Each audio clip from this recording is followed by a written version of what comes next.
আসসালামু আলাইকুম, ঈদ মুবারক। গ্রামের হচ্ছে যে সুন্দর পরিবেশে আমরা ঈদের মাঠে যাচ্ছি। হ্যাঁ, হাই দেয়া, ঈদ মুবারক। তো শহরের চাইতে গ্রামের কিন্তু ডিফারেন্সটা এইটাই যে শহরে ঈদের নামাজ করার পরে কিন্তু রুমে থাকতে হয়, আর গ্রামে গ্রামে সবার সাথে ছোটো বড় সবার সাথে দেখা হয়, যেটা অনেক সুন্দর, মানে ন্যাচারাল একদম পরিবেশ।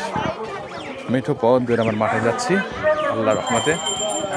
সেই সাথে মাটির ব্যাংক চ্যানেলের পক্ষ থেকে সবাইকে আবার ঈদ মুবারক। সুতরাং এটাই মজা, মাটির টান, নারীর টান।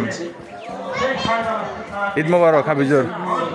আমাদের সেই সুন্দর একটা ঈদগাহ ময়দান দেখা যাচ্ছে, একদম সবুজ শ্যামল ধান ক্ষেতের পাশে মাঠটা খুব সুন্দর, চতুর্দিকেই সবুজ শ্যামল।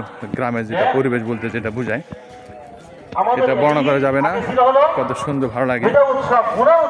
আসলে মানুষ দূর দূরান্ত থেকে, হাজার কিলো দূর থেকে গ্রাম ঈদ করতে আসে, সেজন্য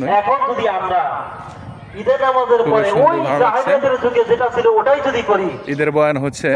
সবাইকে আবার ঈদ মুবারক, প্রাণবন্ধ একটা ঈদ হচ্ছে এবার ইনশাল্লাহ। সবাই যেন ভালো মতো ঈদটা পূরণ করতে পারে। মারা যাচ্ছি, ঈদে ভালো লাগছে আল্লাহর রহমতে। তো আলহামদুলিল্লাহ মাঠের নামাজে পৌঁছে যাচ্ছি। সবাইকে আবারও ঈদ মুবারক। একটা খুশির মতো আছে। সবাইকে ঈদ মুবারক, ঈদ মুবারক।